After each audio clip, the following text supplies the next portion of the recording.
તમારું સ્વાગત છે મારી ચેનલ શ્રીહરી રસોઈમાં। આજે આપણે બનાવીશું એકદમ હેલ્ધી પૌષ્ટિક એવી રોટલી। તો રોટલી બનાવવાનું શરૂ કરીએ। એના માટે મેં અહીંયા ઘઉંનો લોટ લઈ લીધો છે। ત્યારબાદ તેની અંદર મીઠું એડ કરી લઈશું।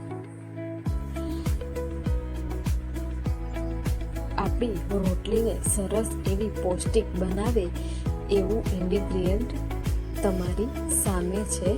તો તમે જોઈ શકો છો, આપણે પનીર બનાવ્યા બાદ જે પનીરનું પાણી બચે છે તે પાણીને આપણે જનરલી ફેંકી દેતા હોઈએ છીએ, પણ તેને ફેંકવાનું નથી। તેના બદલે આપણે રોટલીનો લોટ બાંધવાનો છે। તેનાથી આપણી રોટલી જે છે એ એકદમ પૌષ્ટિક બની અને તૈયાર થાય છે।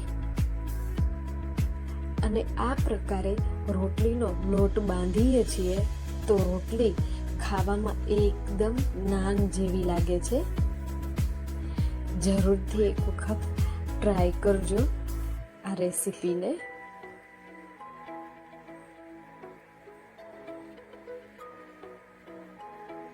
આપણે પાણી એડ નથી કરવાનું, માત્ર પનીરનું પાણી જ એડ કરી અને સરસ રીતે લોટને બાંધી લેવાનો છે। લોટ બંધાઈ જાય ત્યારબાદ તેની ઉપર થોડુંક પાણી લગાવી અને થોડુંક હાથમાં તેલ લઈ અને સારી રીતે તેને કીચવી લઈએ। લોટને સારી રીતે કીચવવું જરૂરી છે, જેનાથી આપણી રોટલી બહુ સરસ એવી સોફ્ટ બની અને તૈયાર થઈ જશે। કોઈ પણ અલગ પ્રકારનો સ્વાદ પણ નથી આવતો આ રોટલીની અંદર। જે આપણે ખાઈએ છીએ નોર્મલ રોટલી તેનાથી પણ વધુ ટેસ્ટી લાગે છે આ પ્રકારે રોટલી। હવે આપણે રોટલીના એક સરખા લૂણા કરી અને રોટલીને વણી અને શેકીને તૈયાર કરી લઈએ। જે પ્રકારે આપણે નોર્મલી સાદી રીતે રોટલી બનાવતા હોઈએ છીએ એ જ પ્રકારે બનાવવાની છે। એક માત્ર આમાં ચેન્જીસ એ છે કે આપણે પાણીની જગ્યાએ પનીરનું પાણી એડ કરી અને લોટ બાંધવાનો છે।